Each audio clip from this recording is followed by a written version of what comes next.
This episode of the podcast is brought to you by the one, the only OnX Maps. They are the title sponsor of this podcast, and I'm so thankful for them. I've been using OnX for over a decade now, and if you've never checked it out, it goes so much further than just land ownership. Not only does it show you where you can hunt, but you can utilize the features, the icons, slope angle, topography, hybrid modes, satellite, and one of my personal favorite new features, the LiDAR feature. Please check OnX out. Go to onxhunt.com. What are you waiting for? Start figuring out your favorite hunting spots without having to actually be there the whole time. OnX rules. I love them. I love you. Let's get back to the show.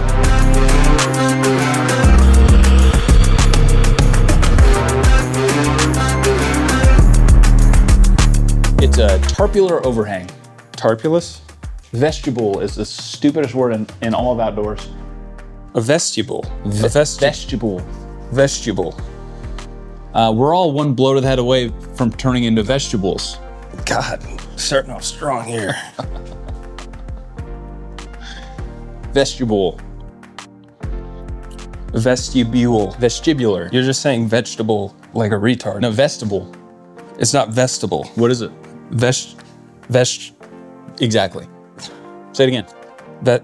Vestibule. It's a tarpular overhang.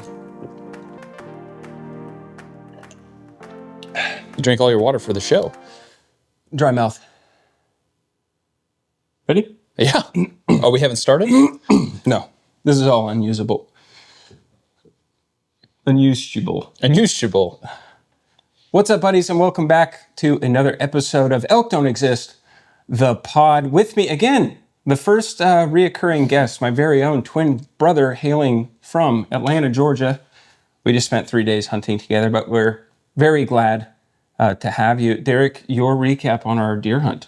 Okay, where to begin? It was everything I wanted and everything you can't get in Georgia. It's miles on the boots. Right. Brutal, what I would consider brutal weather. It was pretty cold. Pretty cold. Very well, windy. Yeah, we had 38 mile an hour gusts, which... I've never met a gust that I like. No, we were talking about that earlier. There was a Gus we knew in elementary school, and he would just walk around all day going, milk, milk, lemonade, round the corner, chocolate's made. Hey, what do you call a gust on a motorcycle? I don't know. 60 mile an hour gust. Pretty good. I just made that up. That's stunning. But it was a beautiful country. We had a lot of cool encounters. Saw a lot of deer. Saw a lot of dead deer. A lot of dead deer. EHD, which I don't really know a lot about. I want to have a game warden on it'll be so boring. You should get a game warden on here. My son is friends, not with a game warden. My 5-year-old son's, one of his best buddies, his dad is a game warden. And I want to get him on, but... What's his name? I don't remember. What's the last name? I don't know. We'll edit it out. Go ahead. I don't know what his name is. I'll figure it out. What's the best? Gus something. His name's Gus. Pick the name of the ideal game warden. Ooh, Stan Johnson. Yeah, or like John Stanson. John Stanson's a good game warden name. Yeah. Submit your best game warden names. Jake Warden. His name is Gabe Warden. Gabe Warden. I know a game warden. His name's Gabe Warden. But yeah, EHD has ravaged the valley, and I have personally found 4 dead bucks already, and that's in just a couple hunts. And everyone we talked to, all the homeowners and that's a recap we'll get into. But that's a cool story. Everyone we talked to as well has their own accounts of finding dead bucks on their property, dead deer. Yeah. We were hunting this public land, which is my favorite deer hunting spot. I've killed the biggest bucks of my life there. I'm after a giant 5x5 he split one of his broad tines this year, and I haven't seen him since August 30th, and I've already found dead bucks that I was watching all summer And once they leave the ag land and go all the way 2 miles up this mountain range, I've already found at least one of those deer dead, and I'm very scared that the big five that I'm after is dead somewhere. And this place gets hunted really hard, and I want to be the one to find that deer if he is dead. Hopefully he's still alive. But yeah, when coming out of there, just stopping and asking homeowners, hey, have you found any dead deer around the yard? And they're like, oh yeah. You know, we stopped calling the warden after 10, 15 deer in our backyard dead. So I thought EHD was just a Southern thing. I have never hunted through a season where EHD has just killed everything. And it's very strange. We glassed 28 does and then one fork-horn buck from 1.5 miles and then a spike from 800 yards. Those are the only 2 bucks we saw and like actually had in the glass. And that is, I'm not used to that, you know, and it sucks because everyone we talk to is like, yeah, you walk into your hunting spot and it just reeks of ammonia from the maggots. Yeah, we literally followed our noses to dead deer. And one of them was nice, like 120-inch 4x4, real heavy, a mature buck. The other one was like a 2.5-year-old, 3-year-old that another year he would have had a lot more on him. Oh yeah, but it sucks. Yeah. I was talking to a game warden from Idaho who said he's had over 1,000 calls of dead deer already. You said 1,000 calls? Yeah. Holy smokes. Yeah, crazy. That's 1,000 confirmed dead deer that have been found in backyards. EHD as well? Yeah.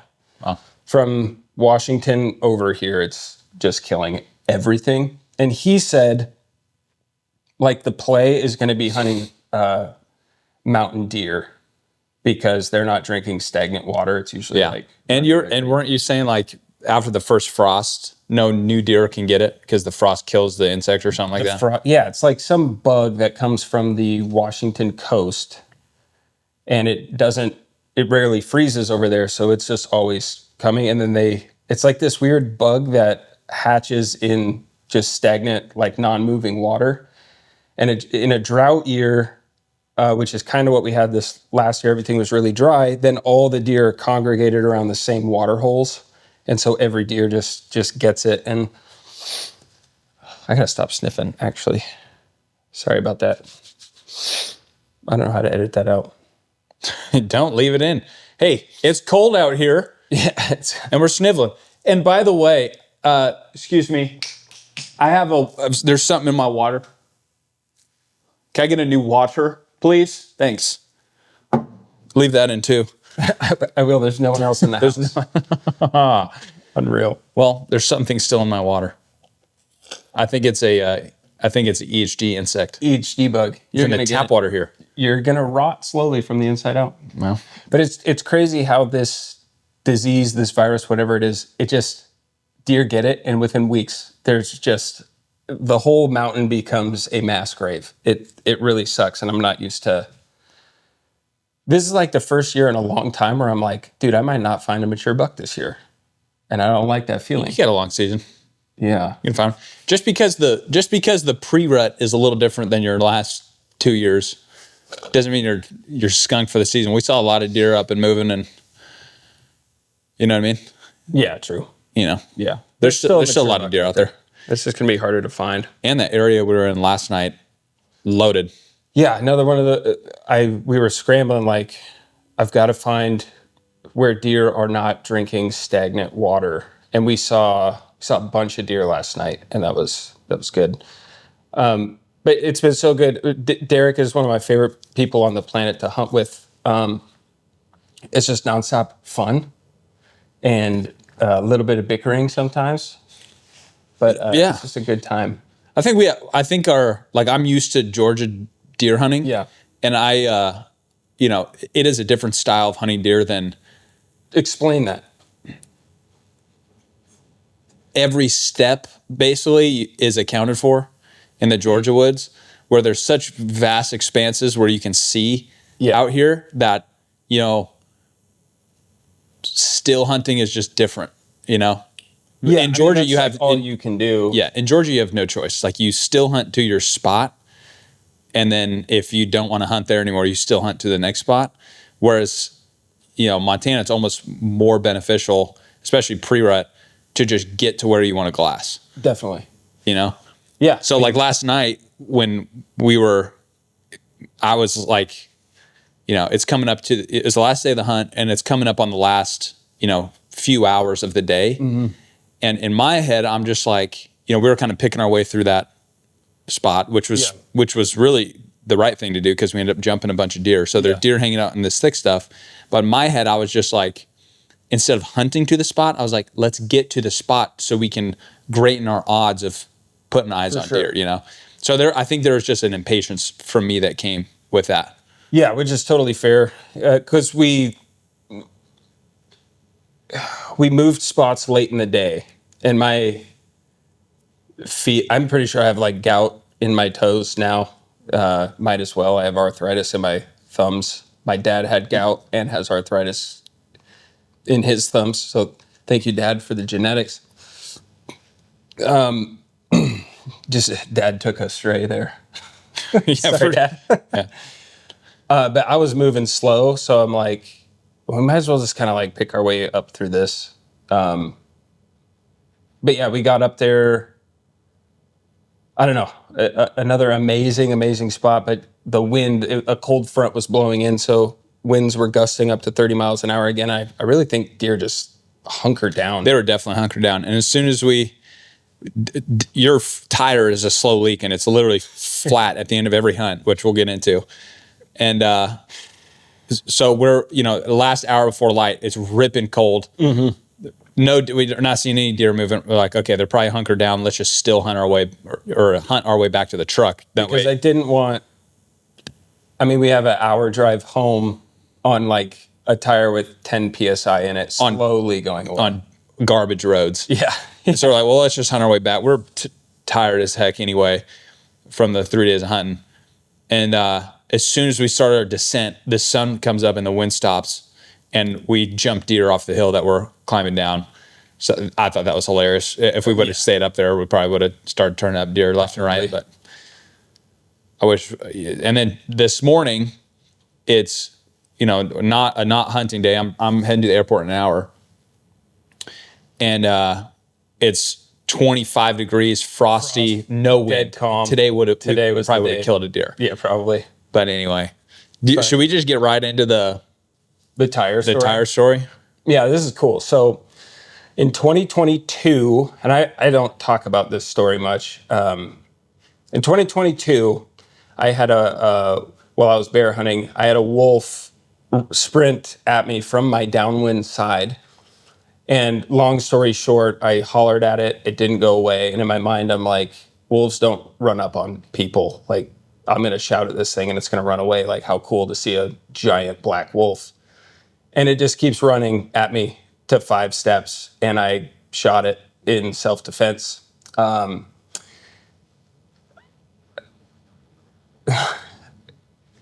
In that 3 seconds of time that elapsed before going, this thing's going to get me. I've never felt adrenaline like that. I've never felt raw, hot fear like that. And I saw this clear as day, my 2 sons sitting at my funeral crying, and my wife sitting next to them with her arms crossed, shaking her head mad because I told her she never has to worry about me hunting alone. Saw that clear as day. After the wolf was dead, I sat there for 45 minutes looking for more wolves, confusion, fear, what I had just seen, clear as day, like I was there. I was bawling my eyes out, dry heaving from that adrenaline dump. Did not know what to do. So once I got myself together, I was like, I have to call a game warden. So I hike out to my truck and I'm going to drive home, call the game warden. And I was like so shook up and crying so hard, I could not see out of my windshield. I'm like, I got to just stop somewhere and have someone on a landline because there's no service, call the game warden. Pulled up to this guy's house, him and his wife, so sweet, so accommodating. I tell them what happens, that I'm clearly shook up. They get me sat down. They pour me a glass of whiskey. The wife is just like mothering me. And the husband, his name's Jimmy. Huge shout out to Jimmy. He's the man. They were just so cool. Welcomed me right into their home. They called the game warden, took care of everything for me, made sure I was calm down and good to drive home. So that was in 2022. And every time I drive out this way to hunt, I see their house and I go, I gotta like bring them a gift or stop by and say hi. But yeah, when you have kids, time just goes by so fast. That was 3 years ago, 3.5 years ago.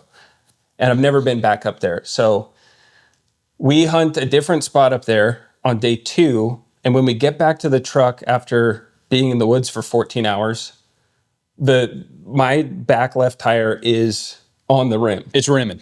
Yeah, it's rimming hard. Rimmer, hardly know her. So the tire is sitting on the ground and I'm stressed out. Like, how am I going to get home? What are we going to do? Anyway, so we start just pulling into random houses asking for air compressors. And either people did not have an air compressor or they were very uncomfortable. I mean, this is so far out that people don't get just random visitors at 9 o'clock at night. Yeah, it's like 9:30. So, and some of the houses, so one of the, like the second stop we go up the driveway, and it's this rinky-dink little cabin-looking thing, like a shack. And there's house lights on, so I'm like, someone's awake. The yard is a mess. I'm just like, this is. They have like a 4-wheeler in the grass. I'm like, certainly someone out here has an air compressor. So we stop up here, and I'm getting the heebie-jeebies a little bit, because there's one house light on, but I can't find like a main door. So I'm walking around this house like feeling very uneasy, and I go up to this one door and it's half blocked by like children's toys and just crap. And I look in the window and there's just floor to ceiling, like a hoarder, just stuff piled through there. And I'm like, what the heck? So I look up in the window with the light on, and in like Sharpie written on this white wall is just a whole bunch of nonsense. Like the word snow with 10 circles around it. Like just Sharpie writing like a movie stereotype psycho person. And I look up at that and I run back to the truck and I go, nope, nope, nope. And I shut the door and Derek's like, we got to get the fuck out of here. And so we get out of there before we get killed. And then we go into the next house. The next has driveway. A sign that's like, I will shoot you in the face if you go past this sign. Basically. So like we drive into that driveway and there's a chicken coop with a second level on it. And the light is on up there. I'm like, oh, this is chicken coop. And Dylan's like, I just saw a face in there. Yeah, I look up and it like the window's like this and I see someone go like this. Yeah, like hills have eyes. I'm like, oh, what is happening? So that's spooky. And then we drive further up the driveway and there's literally a sign there. And it said, like some signs are like trespassers will be shot. Like Spencer's Gifts, cute, whatever. This was not cute. This was a guarantee. This was a threat. And it was saying, if you do not have written permission, I will greet you with a firearm. Yeah. Unless you have express written consent, do not cross this line, you will be greeted with firearms in your face, basically. Yeah. It's expressly spelled out. And it's 9:30 at night. This guy goes to bed every night praying someone drives past. He couldn't wait. Couldn't wait. And what a gift to give someone. What an absolute gift. What a gift. Yeah. And so we back out of there and then we pull over and Dylan was like, well, I have a spare tire. I'm like, okay. So, mind you, it's 20 degrees outside. The wind is howling. No one wants to change a tire at night in the cold. I get under there to get the tire down, and the bolt is rusted into the thing. I can't get the freaking tire off the thing. So I'm like, okay, well, we can either call one of your buddies to come pick us up. We figure this out in the morning. Yeah. Or keep knocking. So we decided, let's try like one more house. And in my mind, I'm like, well, Jimmy's house is right up here. He's helped me before. So we go up there, all the house lights are off. I'm like, I don't want to wake these sweet people up knocking. And I have my headlamp on, and I forgot where the main door to this house was. So I'm walking around the house with just my headlamp shining into the dark house. Now these people who are mountain men are going to see flashlights just shining through their window while they're sleeping. I said, let's get out of here. We're begging to get Let's get out of murdered. there. So we drive up the street even further, and then there's a gate open to this long driveway, and it's right where they do like, well, I don't want to. No. I don't want to burn the spot, but anyway, so we drive up the driveway, and this is a nice place. It's like recently built. They got a lot of equipment, so I'm like, they're gonna have a air compressor. They certainly have an air compressor. We could see the lights on in the house, and I'm looking on OnX for like ownership. The house is so brand new; it's not even showing up on OnX yet. Right, because you couldn't even find the driveway up there. But we drive up there, and then I'm like, that's a air compressor hose right outside the little shop. I'm like perfect, garage. Great. And so go knock on the door, and these two guys just open the door really fast. Because they have alarm systems coming up the driveway. So they saw us coming up. And so this older guy opens the door. He's like, we're like, hey, we're in a bit of a jam. You know, I just got a flat tire. Can we air it up? Yeah. And so he's like, yeah, no problem. I got a hose right there. And so he comes out, and while that guy is going to, stretch the hose out, you're like, there's another guy that comes out, and I'm like, is your name Jimmy? He's like, yes. He's like, yep. And I said, what's your last name again? And he tells me, I'm like, do you remember me? He's like, yep. And then he looks over at the other guy and was like, hey, Troy, that's the Wolf Man. So Jimmy is the guy house you went into. Yes, he's the one that 2 years ago. And so then the guy, when he was like, hey, Troy, this is the Wolf guy. Troy goes, no shit. I've got that picture on my phone. I've been showing everyone that wolf picture. It's a picture of Dillon with the wolf. Yeah. That this strange dude has been showing to strangers for years. So years. But of all the places we could have knocked on, we get those two guys. Yeah, and what are the odds? I didn't know they were buddies and they hang out at each other's homes. Like, it was just the most. And Jimmy's like, the only reason that gate was open is because I forgot to shut it tonight. So that gate could have been shut. We wouldn't never even ran into them. Yeah, exactly. It's just like the craziest. It's the craziest. Yeah, it was so cool. And when we had that flat, I was all like stressed about it. And you're like, I remember you telling me, dude, this is about to be so fun. Yeah, it's just, I was like, this is going to make for a good podcast. It's going to be a funny story. This is the adventure, We're going to be fine. Yeah, I was just like, what are the odds we end up running to Jimmy up here? And yeah, it was so funny, and just we stayed and talked for like half an hour. Troy's wife was like, are you boys hungry? Brings out a huge Tupperware full of homemade pot roast. And we were both starving. Dude, it was so great. And then Dylan starts talking to Troy about like, yeah, I'm a content creator, because I said, hey, this is going to be amazing for the podcast. And I'm like, oh, you podcast? And he's like, yeah, I'm a content creator hunting. He's like, oh yeah, my buddy, he owns a broadhead company. It's like Red Arrow or something like that. Like Red Dylan's Arrow? like, oh, cool. Show me the company. So he's like, here you go. Yeah, this is one of my best friends since like first grade. He owns this company. It's just the owner of Sever Broadheads. Sever Broadheads. And like, it's just the odds, man. Yeah, just the whole experience was so funny. It was just like God orchestrated the whole thing, and it was very, hilarious. Very, very cool. Got both of their numbers. I'm going to be in touch. So Jimmy, if you're listening to this, I still owe you a nice bottle of bourbon, and I will come through on my promise. And Troy, I owe you guys a home cooked meal. So thank you so much. And your Tupperware back. Oh yeah. Hopefully Caitlin didn't throw that away.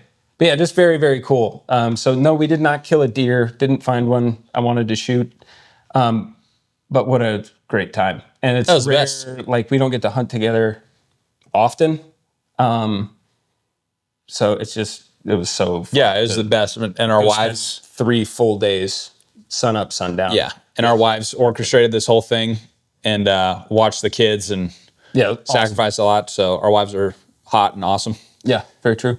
So what do you think the main differences in our hunting style is? I think we're pretty similar. I love to glass. I glass a lot more than you. So you're more excited to like, oh, I don't get to like just sit in glass. Yeah.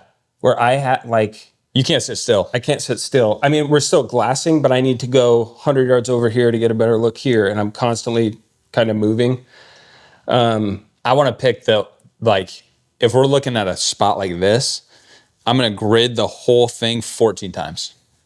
Yes, I do it 3 times, and then I got to move. Different angles, yeah. Which actually is not a bad strategy. That's how that Arizona mule deer hunt went for me. Yeah. Like I would just sit there like a whole day. I talked about this on the other podcast, so I'm not going to go into it. But moving the angles, increasing your odds of seeing stuff isn't a bad strategy. It's not just like tromping through the woods. You're on your glassing spot, but you're just switching angles. There's something about switching angles that any little trick I can do to keep my mind in it. Because by 3 days glassing sun up to sundown, like it got to a point I was like, I just can't look through binoculars anymore. Like I'm losing my mind. Plus, when that wind is ripping, when the wind's ripping and it's cold, you have to move. Yes, but like people have asked sometimes, like, so what's the deal, man? Like you suck at hunting, but like the last 3 years, you've killed a lot of animals. It's like I learned how to glass better. You know, so shout out to Tricer. Like any tool that keeps you behind the glass and keeps you in it, you're going to find more animals, thus kill more animals. Yeah, and the Maven glass was like pretty nice, right? Yeah, I'm switching to Maven. Yeah, so they just sent me a pair of 9x42s. And you told me that I would have 9s, and I'm used to 12s. Right. I'm like, 9s for that country, is that going to be enough? It is more than enough. When you have glass quality is way more important than magnification. Absolutely. Yeah. And, we're just made a huge difference. I'm not trying to like count the score on an animal from a mile away. We're just trying to see frame. And like if it's a big enough frame, that's a mature deer, let's go after that one. So like 9 power more than enough. Like the glass quality is way more important than magnification level. Yeah. And they're a delight to look through. Yeah, no, it was great. But shout out to my guy Buck, who handles my stuff at Maven. I'll try to get you a pair. I don't have a problem buying them. I want to, support them. But if they're watching this podcast and they're like, oh, dude, we'll send you out to Georgia so we can get up in a saddle, and that would be really fun. That'd be super fun. Different style, but I don't get the glass hardly ever, really at all. It's such a bad. I love it. It's how I hunted in Arizona, and it's just such a fun thing to do, spot and stock. I'm so sorry for the interruption here, but this episode of the podcast is brought to you by the one and only Tricer. Tricer makes lightweight glassing solutions. In my opinion, they just made the greatest bipod in the history of hunting bipods. You've heard me talking about it a lot. I'm sure you've seen it on social media. It is 15 ounces. You get a set of long legs that can go from 8 inches prone. If you move the width in, you can extend them and go to 30 inches for sitting and kneeling. It covers any shooting position you could find yourself in. It's very easy with your offhand to reach up and adjust angle. It has cant and 360 degrees of panning. It's the best bipod in the world, and there's no other tripod that you would ever catch me glassing from. They're light, you forget they're in your pack, and anything that makes glassing more fun and more enjoyable will help you find more deer and help you kill more deer or animals or bears or, whatever. Tricer rules, if you use dillonsucks, dillonsucks, you're going to save 10% off of everything. And a cool little thing, if you buy the RP, which is their bipod, I get a small commission from that. It helps support the channel. So if you're thinking about getting a new bipod, definitely check that one out. It's my personal favorite of all time, and I would be using it even if I wasn't getting paid to tell you how good it was. It's the real deal. You're going to love it. If you have questions about it, feel free to DM me. I love those guys. Thank you, Tricer. We are also brought to you by Lacrosse Footwear. I started using Lacrosse Boots 2 years ago, and after using them that year, that was going to be my new boot. I typically buy a new pair of boots every 2 or 3 years and just consider it a hunting expense. So that's why I've never been a $500 boot guy. Also, when it comes to footwear and hunting boots especially, you need to try on boots because not every foot is the same. And what I love about Lacrosse is they don't want me sitting here telling you this is the best boot ever made. But for me and my foot, this is the best boot ever made, and it just happens to fit my foot perfectly. So please do go try them on. I've been rocking the Lacrosse Ursa ES. It's a very lightweight early season boot. I love them for elk hunting. They're light, they're flexible. Feels like I'm wearing shoes with more, like basketball shoes, but with more ankle support. I just feel nimble and athletic, and you can layer up under them or wear thicker wool socks and easily stretch those into late season. I love Lacrosse. They've been an amazing, amazing partner, so please do go check them out. We are brought to you by 2O Gear. They are high-end Western hunting layering system. This is my third season in them. I've been so happy, and it's at a price point that is not quite as egregious as some of the other guys. So if you want to stand out, wear something different, and not have to completely drain your bank account, please check 2O Gear out, 2ogear.com. 2O has recently come out with the Molten heated vest. And if you're like me, when you hear heated vest, you think whitetail hunter, southern gimmick. It's not going to work for Western hunting. And that was my thought when they said they were sending me one. And I could not have been more wrong. This is a super lightweight puffy vest that comes with a 10,000 amp hour charger. So I can charge my phone about 5, maybe 6 times off this charger. So it's dual use. So if you're hiking up to your glassing point, you have the vest on just to keep your core a little bit warm. When you're sitting to glass and you get super, super cold, you can take that charger out of your hip belt pocket, plug it into the vest, turn it on with a little button right here, put that charger in your vest pocket, and it just cooks you. And it is so, so nice. Most hunts, even down to 20 degrees, I have been able to just wear one of their heavyweight merino hoodies, that vest, and I don't have to worry about tons of other layers to try to keep warm. It just heats you up so nice. It feels like God is giving you a hug. I love, love, love the Molten heated vest and everything else 2O has to offer. I've said this before. Fight me. I think their merino is the most comfortable merino wool on the market, hands down.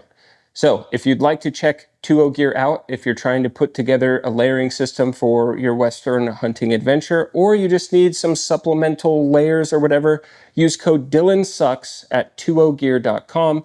25% off everything. It's the best deal that I can offer you. 2O is very generous. Great people making really great stuff. Please check 2O Gear out at 2ogear.com.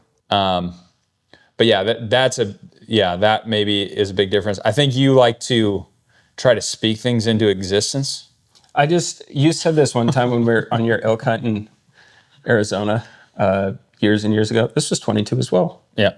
I get excited and I just have to tell someone, this looks good. Yeah.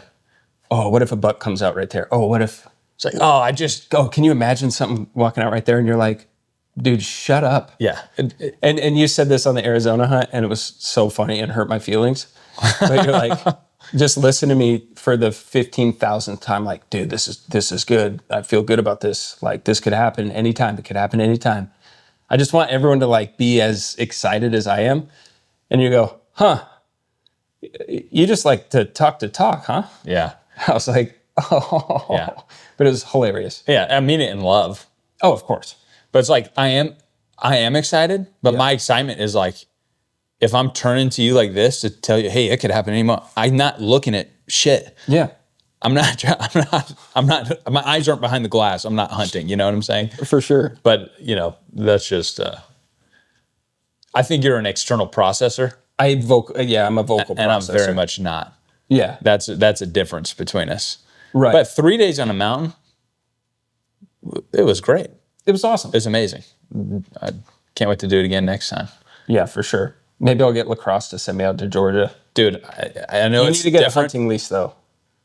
Yeah. I don't want to hunt Georgia public land. I just don't. It's fun, though. I'm sure It's grindy. it sounds really fun. It's grindy. I saw... You have big spiders and snakes. We'll talk about that. Let's talk about that. So I'd rather deal with... Here's the beautiful thing about Give me grizzly bears, because I can see them. Yeah, right?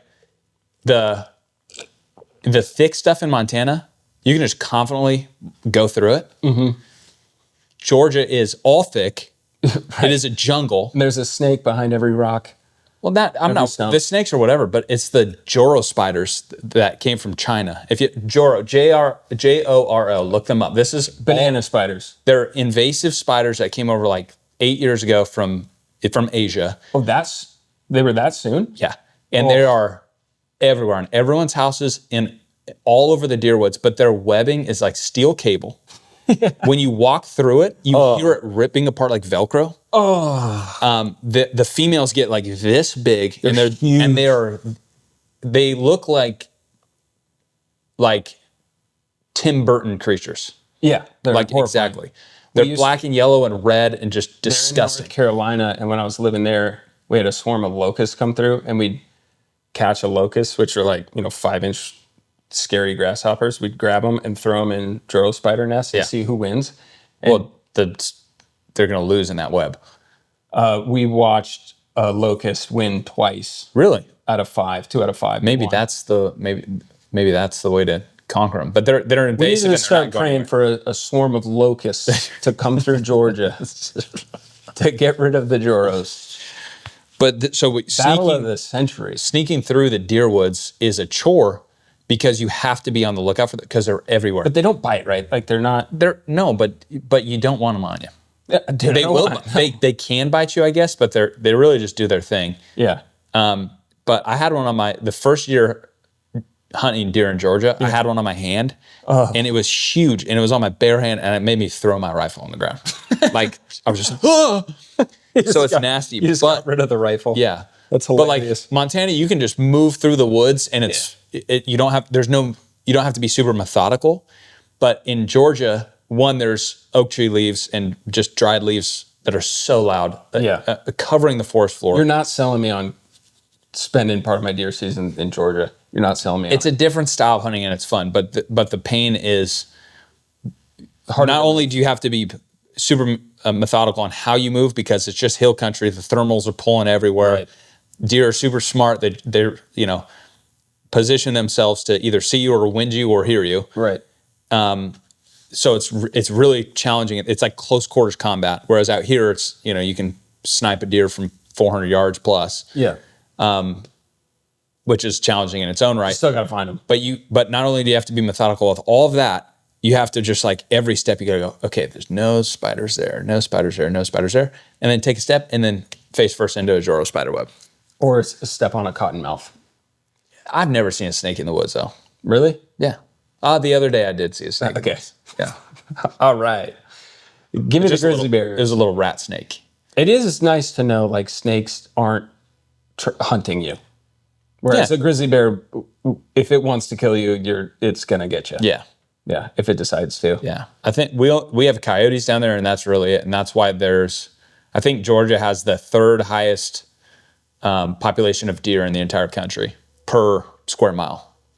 It is. Yeah, it is. It's third or fifth. I just watched a thing about that. Yeah. It's like 25 deer per square mile. Up here, I think it's higher than that. I think it's 30 something. man, that's sweet. It is 30 something. That's funny. I just watched a YouTube short Sweet. about that. It's sweet, but it's not because I think that's a large part of why the deer don't necessarily grow that big down there. There's a lot to eat, but it's competing resources nonetheless. That's true. That's why everyone down there gets 1,400 deer tags a year. Yeah, you don't even buy tags. You buy a license, and the state's like, you can kill 12 deer. That's wild. And you can do bonus hunts. Like my buddy Cole, he just got, he's already killed a buck, 5 or 6 does. And then he got a bonus hunt that doesn't count toward his overall quota where he can kill 2 bucks. And that's that really nice when he just killed. He could go into that same bonus hunt, kill another one. So he can kill 4 bucks a year and 10 does on bonus hunts. Crazy. But they need help managing the population. My buddy Caleb, he has 5 acres, and on his camera, every time I drive to his house, there's deer all over the side of the road. He's already hit 2 deer this year on his back road. I mean, it's a problem. Maybe we do just a doe management hunt. Just a doe management hunt would be super fun. Everyone calls their doe hunts doe patrol. We'll call it Vietnam. My wife's Vietnamese. I forgot about that. Yeah. I meant no disrespect. Sorry, Kimbo. But all the deer, all the does he gets on his camera, they're just emaciated. They're like super scrawny and Really? yeah. Yeah, they're just competing for food. Mm-hmm. Up here, we probably have like 10 deer per square mile, Yeah. maybe. You need to get that. No, it's just work. I probably should get it, but Nah, let it ring. it's all good. Dude, so you just became a Christian recently, which I've been following Jesus not very well. I have my moments since 2009, and we've talked about it a lot over the years, just great like theological and logical debates. But I remember you calling me this summer about the bass, Yeah. and that's just a cool story if you want to tell that. Yeah. So, I was bass fishing and, Like all day, right? yeah. And just not catching nothing. Not really. And so, I pulled my kayak on the shore, and part of what I love about the wilderness is just like, it's just you and the elements, and you and God's creation really. And it, the closest I ever feel to God is in the woods and out and about by myself. Yeah. And so I remember just saying out loud, I'm like, God, why do you make it so hard to know you? And if it's easier than what I've been making it, like, not like give me a sign, but it's like reveal it to me and just help my way of thinking. And then immediately after I said that, I looked down, and right up on the bank. Were you walking like through some brush or something? No, it's just shore. I mean, there's brush behind me, but I'm just on the shore. And I looked down, and right on the bank is just this 3-pound bass just staring at me. And which never happens. If a bass sees you, especially on like where I was fishing, it's super pressured, he'll just go away. So I had this little drop shot, and I just flipped it over him, and that didn't spook him off. He just went and just nailed my bait, and I just caught a 3-pound bass right after that. So I'm like, wow, that's goofy. And then I was reading the Bible later and talking about that passage where Jesus was like, hey, fishermen, cast your net over here. And it was just a cool experience. Yeah, and the background of that story is cool because these are professional fishermen. And here's this guy on the shore saying, hey, have you tried casting over there? It's like the guy that's like, well, have you tried hunting by the road? Like, dude, we're not going to kill big mature bucks by the road. Like, what are you talking about? I've been doing this longer than whatever. And they're like, okay, guy. And they throw it over there and just instantly, like, it's ripping the nets. And they're like, let's go talk to that guy. Yeah. So I love that story because it was something as simple as bass fishing. This is what I tell people all the time. Like, God cares very intimately about what you like. Like, he put that in you. And that's kind of how my prayer life in the woods has changed over years. Like, the gift is not filling a tag. It's like, thank you that for whatever reason, I have the desire and like the yearning to go out and do this thing. Like, that's the gift. Like, just to have the desire to go do it. Yeah, man, it's so special. Yeah, it was cool. Like the whole time we were out there, I was just like, I'm so happy to be out here. Yeah, in the big mountains. Oh, dude, it's in beautiful. The awful weather, snow, wind, and just looking up or like being on the top of a mountain and looking out over the valley and like sun's peeking through 10 miles away over there. You see the giant snowstorm coming in. The freaking best, man. The exploration, we had some cool encounters. So we were, the second day, we just started glassing in the morning. Oh, yeah. And Dylan was like, I'm going to go over this side. Look at the backside. Look at the backside of this section. And 5 minutes after he gets over there. And I'm only 100 yards away from him. Yeah. I hear this crashing to my left. So I look over, and this doe is just running right at me. And it runs to about 15 yards away. I'm like, I'm going to get ran over by this deer. And then it basically, I had my pack over here because I moved, 15 yards this way to change my angle. And she basically jumps over my backpack, and this coyote is just chasing her through it. And it's like, you just never know what you're going to see out there. That's what I love about it. That's what's so fun. And that's like, you never know, what you're going to watch happen. Yeah. What are you going to watch happen? What kind of revelation you're going to have just by observing nature? I mean, it teaches you so much about life and stuff. I've only been able to hunt in Georgia one morning. It was like a 3-hour little sit.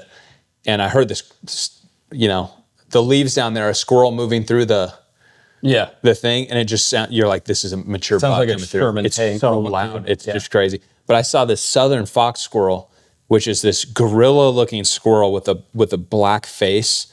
And they're just like, they look like these alien creatures. And it had in its mouth, I don't know if it was dead or not, a whole like little gray squirrel in its mouth. And so I pull up my phone, I'm like, are southern fox squirrels cannibalistic? And they're like, yes. So I didn't know that. you never know what you're going to see. Yeah. I'm just like, what the heck is going on? It was crazy. That's What's never seen a squirrel holding a squirrel. Yeah, it's one of those things where you just almost can't believe what you're looking at. Yeah. I was like, did it just kill that thing and it's going to go eat it? Is it a bait? I don't know. Probably. What's one of the craziest encounters you've ever had? The one that comes to mind right away is Besides the wolf, but I mean, that's top number one. But one of the coolest ones that comes to mind, it's not crazy. Like, this has happened to lots of people, but early on when I first moved to Montana, this was like 2017, I roll up, I'm bear hunting, roll up to this like grassy knob, and 700 yards away, I'm watching a cow elk just getting harassed by a big cinnamon black bear. And it's just following it around, like 10 yards behind it. Wherever the elk goes, it's moving. And this is calving season, and I'm like, oh, it's that bear is just waiting for the calf to drop. Like, this is nuts. So I'm glassing that, and then all of a sudden I hear like squirrels up in the tree above me, and I'm like, that's some big freaking squirrels. And I look up, and 15 yards above me are two tiny black bear cubs, and they're just... Oh, you sent me this video. Yeah, I have video of this, climbing the tree. And then I'm like, oh, shoot. And this is like at the time where I'm learning to hunt for myself. So I'm really scared still. I'm scared of everything. And I'm like, oh gosh. And I look to my left, and Mama Bear is 20 yards away, walking right toward me. And so I go, hey bear, and start backing away. And she bombs over this ditch. And I'm like, okay, this is too cool. So I kind of walk around, and I get on this big rock. So I'm 10 feet above her, and she comes down below me, and she's 15 yards away, just huffing, clacking her teeth at me, which I'd never heard. They shake their head and just rattle their teeth. And I'm just sitting there like, holy cow. So I'm trying to get her away. So I'm like stomping the ground, and that's pissing her off. And there's a rotten stump in front of her, and she goes, woof, and just like bluff charges me and hits this stump, and I swear to God, it just goes... She's just showing her might. Yeah, she's like, back the fuck away. Yeah. Or this is your skull. Right. Like, I'm going to kill That's you. wild. It's cool. So I was huffing back at her because I felt safe, and I'm like filming her, and she's just clacking her teeth. That one was really, really, really cool. Like, one of the ones that sticks out the most. Yeah, obviously getting run up on by a wolf is like a once in a billion lifetimes experience. Yeah. And yeah. Oh, I saw another pack of wolves one time, and two of the wolves had deer quarters in their mouths. Like, oh, really? Just running around. That's crazy. That was nuts. Just anytime you see wolves in general, or bears. I came around the one grizzly bear encounter I had, and this is like, everyone wants to debate bear spray or 10 millimeter. And there's a lot of macho guys that are like, yeah, I got 15 rounds of 200 grain bear medicine. Like, I ain't afraid of nothing. And this opened my eyes to how dumb that is. Because a lot of these guys, they don't practice with their 10 millimeter. Right. They don't practice drawing and getting on target. And let alone simulating like a fear-based. With fear and adrenaline and all that stuff. So it's like, best of luck. But what just kind of let me know, if a grizzly bear wants you dead, you're just kind of fucked. I was elk hunting all day, and I was 4 miles back on this trailhead, and I start hearing like bells ringing and music playing. I'm like, oh, there's a day hiker up here. Come around, and it's this day hiker with a dog. She has like a JBL speaker just blasting music. I'm like, well, elk hunt's dead. Let's get out of here. So she goes this way. I talk to her for a little bit, whatever, and with a dog with her. And then, so 50 yards from where she just came by, blasting music, bear bells, the whole thing, I go around the creek drainage she just came out of, and I'm seeing wet bear prints in the dust, and the claw marks are that far from the paw. So I'm like, a grizzly bear just literally walked through this creek following this lady. And I'm like, oh my gosh. So I'm kind of like looking down at these bear prints, and you can just see the wet, dripping claw marks. And, when they're that far away from the pad, it's like, that's a grizzly. Because black bears are like, the claw marks are half an inch from the paw, not 3 inches up. And I come around this trailhead, and I am nose to nose with a grizzly bear. And by the time I went, oh my God, and I touched my holster. And that bear was 50 yards down a creek drainage and 50 yards up the other side before I could get the snap on my holster unbuttoned. Wow. Just boop, that fast. That's crazy. And in my mind, I'm like, if that bear wanted me dead, like they would have found me like this. So it's like, have the debate of bear spray and 10 millimeter or whatever, all you want. Best of luck. Nice. And Kimberly, we had no threat of grizzly bears in Montana Wilderness. No. I'd like to come back here. It's a numbers game, man. You're playing the numbers game. What are the odds of actually getting killed by a grizzly bear? They're pretty low. They're very low. You have a better chance of getting struck by lightning like 10 days in a row.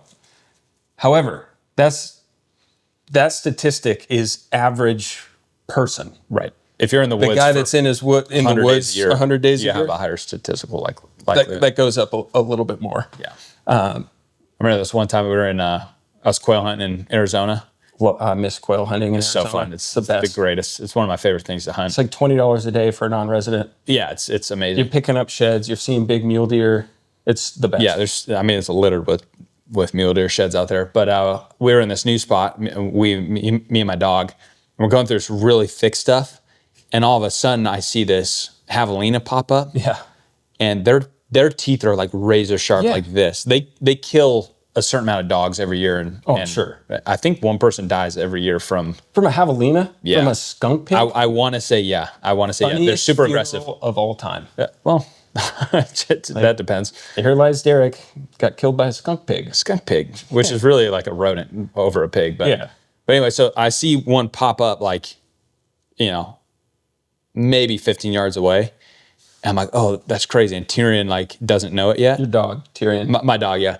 And so then I see these javelina pups that are this big. Were they so cute? So cute. They were like little potbelly pigs, but they're right under Tyrion. And now Tyrion's like, he wants to play with them. Yeah. So he's like, just like going like this. I'm like, oh my gosh. And then I look up and there's like 15 javelina around. And they're super territorial and super aggressive. Right. And then my dog is just starting to chase after him. So now I'm like, they're going to kill my dog. Right. And I had funniest funeral of all time. Here lies Tyrion. Got killed by skunk pigs. Dang. He died doing what he loves to chase. Wow. And that'll preach. And now that I have a child, I kind of wish my dog was dead. It would have saved me a lot of headache. The amount of like now. Dog people, yeah. And you know what I mean by dog people. Yeah. Okay. I love dogs. I'm a dog person, but we're dog people. Dog people. Yeah. Where they think dogs are people. Yeah. Okay. I'm not one of them. Yeah. Pushing it. I mean, he has this. He has a dog. We set him a seat at the table. Yeah. Joking. Just knocked your not even a year-old daughter out of her high chair while we were hunting. Because it was fighting with the Rottweiler over who got to lick the table. Yeah. They're trying to go eat my daughter's peas and carrots and knock her out of her high chair. So, but the amount of dog people that end up, this is my family, and it's a person. Yeah. Again, I'm not one of those people. Right. And hey, whatever. Those people have a child. They go, "Fuck this dog." Pretty much. And I didn't understand. I had a friend who I worked with, and her husband had just had a baby. Yeah. And she had this pit bull goose, and they loved this pit bull. They took that dog everywhere. And as soon as they had their first baby, she was telling me, she's like, oh, once you have a child, your relationship with your dog will change forever. I'm like, well, whatever. Yeah. And me and my wife have friends that like they had 2 kids and gave their 2 dogs away. And in my head, I'm like, that is crazy. How could you do that? Right. And yeah, now it's like, I can understand it. It would be the hardest thing ever to do. Oh yeah. But like when if they're at risk of, just the cleanliness and your child's crawling on the ground and stuff, it makes it, I understand it. And here's where the reasoning comes in. Dogs are getting older. Right. And me and my wife talk about this a lot, and we don't know what to do. Do we want to be sad for a little bit, knowing that we gave them to someone who owns a big piece of land and give them an amazing life and live out the rest of their days just being free? Yeah. Because right now it's like they got a big yard to play in, but when we're working and stuff, they're just kind of, they have a whole room to themselves in the house. So it's not like they're struggling.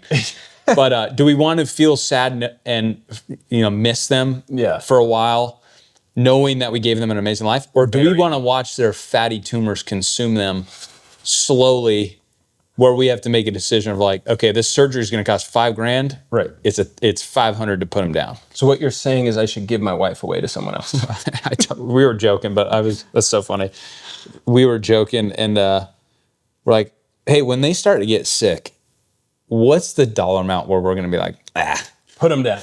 We're like, $1,200. It's going to make it pretty tough. $1,200. Oh. Yeah. But anyway, it does change. But I love TT, man. Tyrion's a great dog. There's just a lot. Stupid. Big Weimaraner. He's like a 95-pound Weimaraner. Drago's a 120, 130-pound Rottweiler. Yeah. They're the sweetest dogs. They're great. But they're just Constantly. well, they're old enough now where it's like you can't train them to do anything else. Yeah. And so Tyrion is just like, if you leave any food out and you turn your back for 5 seconds, he's going to figure out a way to get it. The amount of times you turn around and then hear the click clacking of paws on the counter, and he's just like, it's just like trying to just be beating his ass, and he's like, it's like a wolf down a rotisserie chicken. Piece of shit dog. Every now and then, like he'll get out of the cage or like the gate and get into the trash and just. I've never seen a dog get in trouble so many times for that and still just like, oh, he doesn't care. It's worth it. Do it again. He's like, I'll die doing this. I don't care. This is what I love. I love to scavenge. He likes the game. Well, he's a bird dog. He's a hunting dog. Yeah. So if he gets on a scent and he gets it in his head, he's gonna go get it. Right. And so when he gets the scent of like, I remember this one day we came home. It was before we had them locked up. Fully cooked prime rib resting on the counter. That was a deer roast in a sous vide machine. And he pulled the pot of 35 degree water all over the floor and ate half the roast. Dude, I would have got rid of that dog a long time ago. Yeah, I remember Dad in Arizona, he was cooking breakfast on the Blackstone. Nothing pisses Dad off more. He hates that dog. Tyrion was like, he was outside and Dad was cooking breakfast on the Blackstone. Yeah. And Tyrion just hops up on the Blackstone. Which is like 400 degrees. Well, he put his paws off to the side, but he looks at my dad and just starts eating the breakfast. And my dad, he's like, didn't he eat him with the like grilling spatula? Yeah, I would have too. I would beat his ass. But he doesn't care. He does not care. Remember you were eating ice cream at the house and Tyrion just like gets up and just starts eating your ice cream or something? Well, he just kept getting close to it. I'm like, Tyrion, no. And then he's like, I'll do it. While looking me in the eyes, just eats half my ice cream. And then Drago's like a lap. He just wants to be loved by you. He thinks he's a shit but he's a giant Rottweiler. He'll overpower you and just go up onto your lap and just shake his whole body. Yeah. And just with a little baby, it's like he loves her, but he's so big. It's like he can't control his body. It's like he could really hurt her, you know? Oh, big time. When she's learning how to walk or stand up, he's going to hip bump her into the next. And it's not like he means to. He's a great dog. And then Tyrion will just like, if she has food and we're not looking, he's just going to lick all her food and just it's a disgusting animal. So we love them so much, but it's like, that's tough. It changes things, you know? That's tough. Well, you told me that on the mountain yesterday. We've been thinking about getting rid of the dogs. I'm like, I never thought I'd be able to even say that. And it's only going to work out if it's like, we know who they're going to and, you know, it's the right situation. And we'll probably just live with them until they die. But We will celebrate their deaths. And again, it's a bummer situation, so I'll have to joke about it. Yeah. But I don't know. I would imagine that's probably a fairly common thing if you like have dogs and then you introduce a baby. It just changes the whole dynamic. It's different like if you raise your kid to like 4 or 5 years old and then you get a dog. Right. And it's maybe a smaller dog or something. I don't know. Maybe. Maybe I sound like a terrible person, but The amount of people that are like, this is my fur baby. Yeah. First of all, kill me, you know? And then they have a kid and they go, well, fuck this dog. I'm like, so I mean, we're not there. dogs aren't better than people is what you're saying, you stupid chum. Yeah. It's different, but yeah, should have fed him to the javelinas. Well, if you want your dog to live, just call me down to try to shoot it. yeah, and then you'll miss. Dude, that's the funniest joke that I said on my first elk film. I missed a great bull, and just after putting so much work in at the range, missed a great bull on day one, and I'm feeling really bad about myself. And get back to the truck, and my shout out to Riley, guy filming. He's like, well, I know you're bummed, but like, we got to talk about what happened. And I'm going off, and I'm like, yeah, I feel really bad. I'd fucking shoot myself, but I'd probably miss that too. I was Funniest joke, and he's like, I can't put that in there. Yeah, with my buddy Levi, he with the company, we went to this trap shooting event. We sponsored it. Yeah.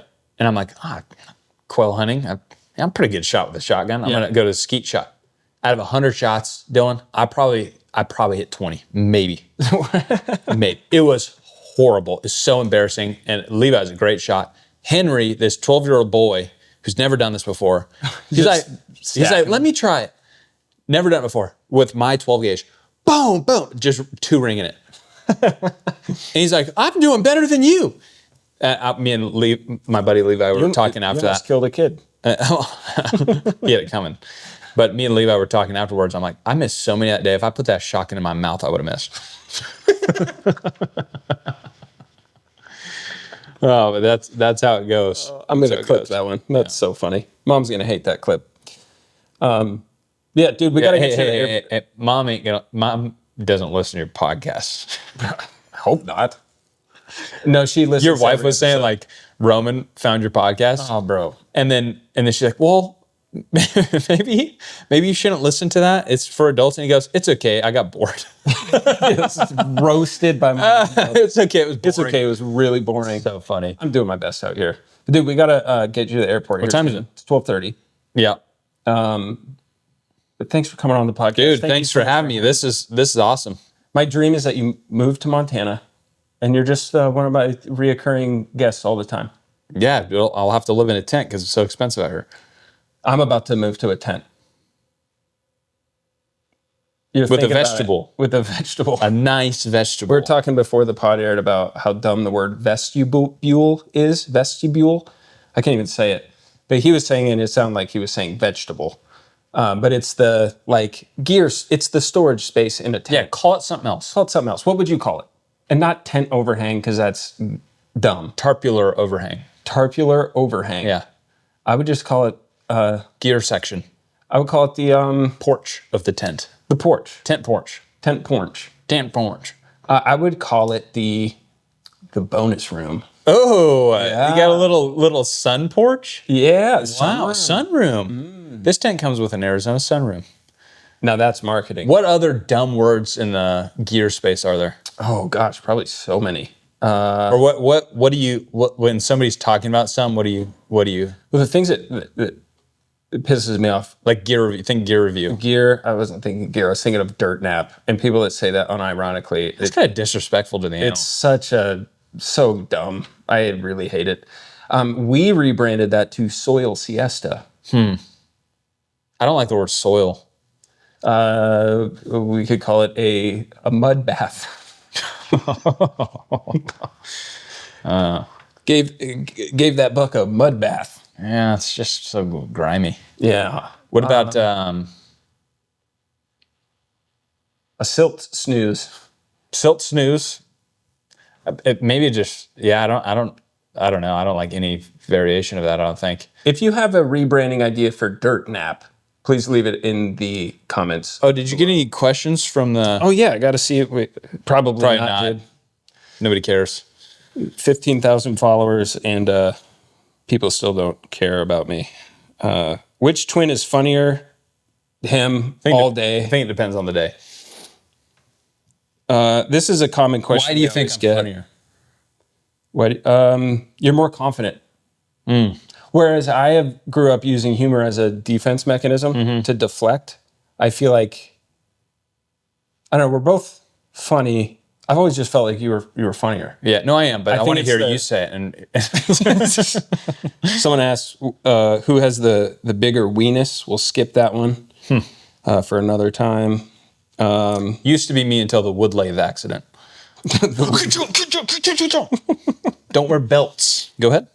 This one, we get it all the time. Did you guys ever go to each other's classes and mess with your teachers? We did that like one time. It was not was really. a trope. I hated your handwriting, and I hate my handwriting. To have you turn in like my name with that handwriting, I think we tried it one time, and it wasn't, the juice wasn't worth the squeeze. No. I think what was more common is like we'd be walking through the hallway or something, and someone would call, "Hey, Dillon," and I would just answer. You train yourself to answer to both names. Yeah. Or like even our parents would call us by the wrong name.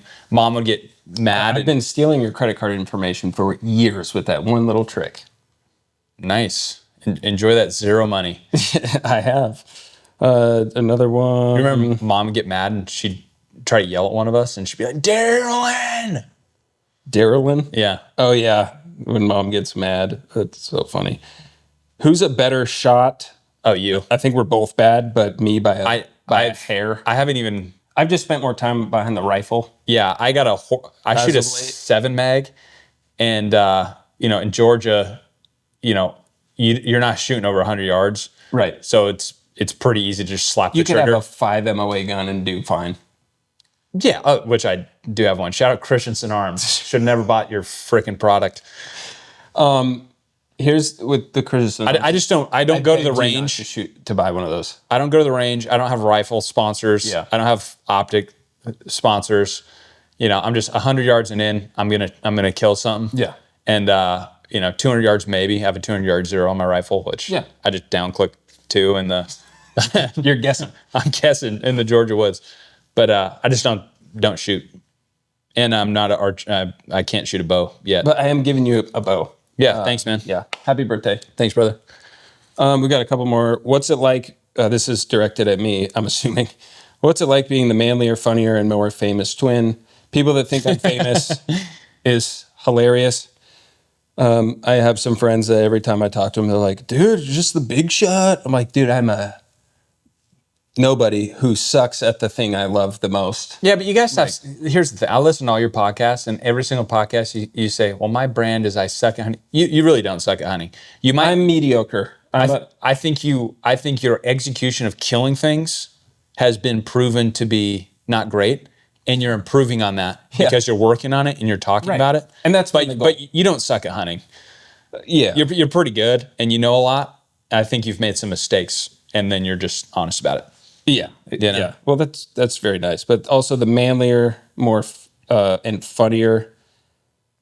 I am a blue belt in jiu-jitsu. I will beat the fucking, I can't. I beat the fucking brakes off your ass. Yeah, no, definitely. What's funny is he used to, like, if we'd play fight, he would just whoop my ass. I knew like 5 jiu-jitsu moves. Yeah, back in the early UFC days. And I lifted a lot more than you at the time. Yes. And I was just naturally more beta cuck.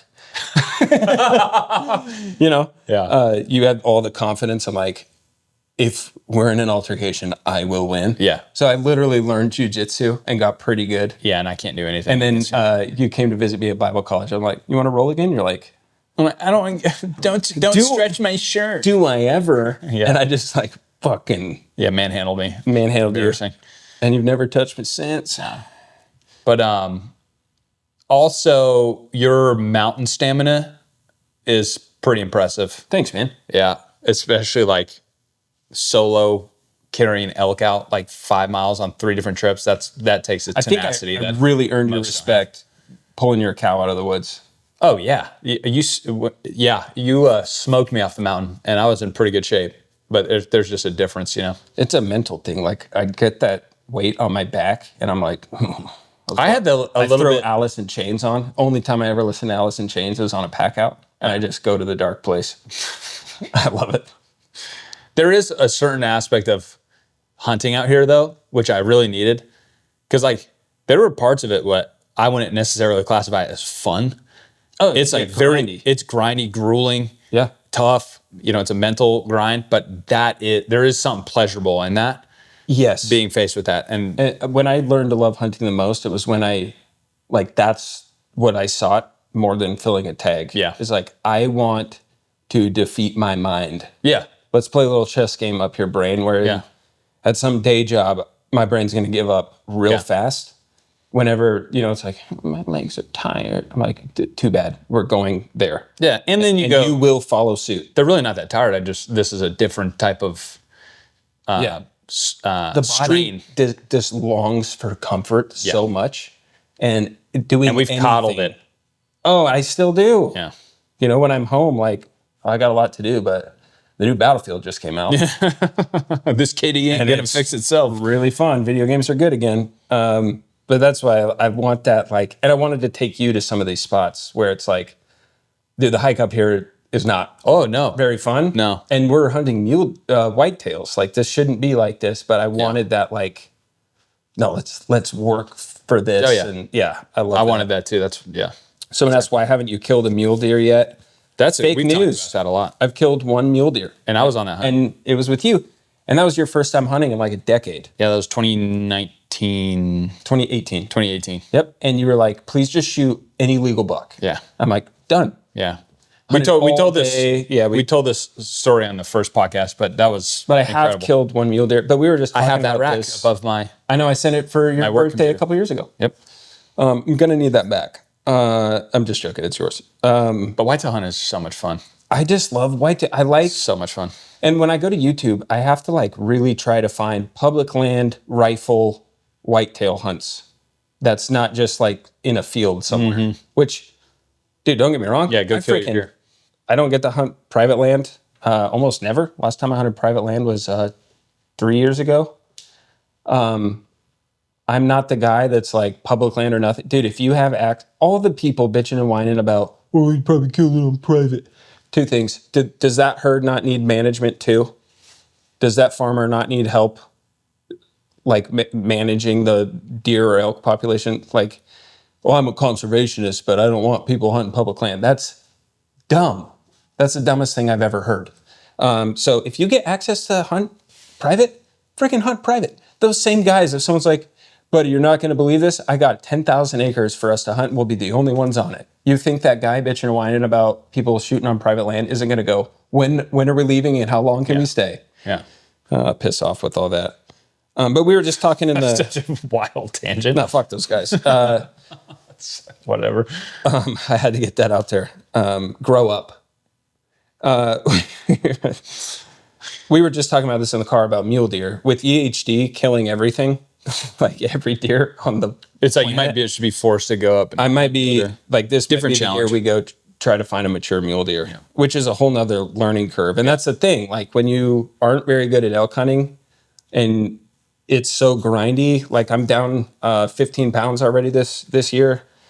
The last thing I want to do is do like elk style hikes for deer. Right. But with EHD blowing through the valley, it'd be a fun, different challenge to target. I really want to kill a big mule deer, but and that's the other thing. Like it's very hard to find like the style of whitetail hunting that we do up here, like public land mountain whitetails. I can't find that content anywhere Right. on YouTube. So I want to create that content. Yeah. No, that's Because that's what I like, and I'm sure I'm not the only one. what else we got. We had another one in here. Oh, Mountain Mama said, "Did you like the pot roast?" Yeah, dude, the pot roast was amazing. Loved the pot roast. the pot roast It was was great. phenomenal. It was very good. Braised with care, so tender. The potatoes, just whole red yeah. potatoes. Perfect. Oh, it was unbelievable. Thank you so much. I owe you a home-cooked meal. That's very hilarious. sweet. Someone said, Anthony said, whoa, there's 2 of you. Any tips on DIY elk hunts for archery? Again, not really the guy to ask. Don't overcall. This is me just saying kind of what, by listening to you and following you.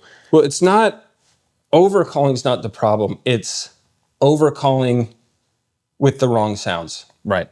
And it's like, dude, I can call so good. Why can't I kill elk? It's like, well, you sound good, but there's a huge difference between sounding good and talking correctly. So basically, communicating. Basically study calling.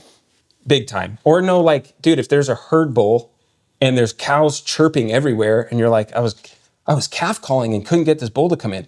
Like, well, you're 50 yards from the herd. You're just another sound to him. Right. When there's cows going everywhere, like, you need to give that bull a reason to come over here. Right. Which is probably bugle to his cows, which it was a big thing that I learned. And I only locator bugled like 3 times before I killed my elk because I found what was working during the time frame. But you don't have to sound good as an elk caller. You just need to know which sounds to make and why. And again, this is like a new revelation to me. But I've called in a ton of bulls over the years, like figuring this out. Most days I'm either hunting the wrong spots where, well, there's elk there, but I got to go there. Well, the elk there can't be killed because they get so pressured. Mm-hmm. The second you make a cow call, they'll bugle at you and then they're going to be nowhere near you. So a lot more patience. If you can glass, do that. Put boots on the ground and cover country hard and fast until you get into fresh elk sign or see elk. Then figure out how to make a play on it. So those 2 things, making the correct call at the correct time.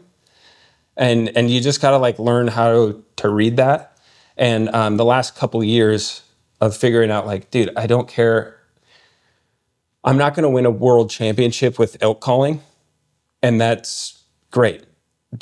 Those judges you're trying to sound good for another person. Dude, if you can kind of make the right tone at the right time, like you'll kill more elk, I believe. But those 2 things. And just not walking through the woods desperation calling. Please bugle at me. Please bugle at me. Put the call in your pocket. That's how I grunt in Georgia for deer. Dude, I'm just like, please. Blah, blah, blah, blah, blah. Yeah. Fun. So those are my tips, which, hey, Probably got time for one more. elk don't exist. So Gotta get going. I think that's all of them. Did I miss one? Yeah, that's it. It's the bigger weenus. The bigger weenus is so funny. That's nice. We'll put a size comparison on the Patreon. Yeah. $4.99 a month. Love you, bro. This is the gateway into my OnlyFans. All right.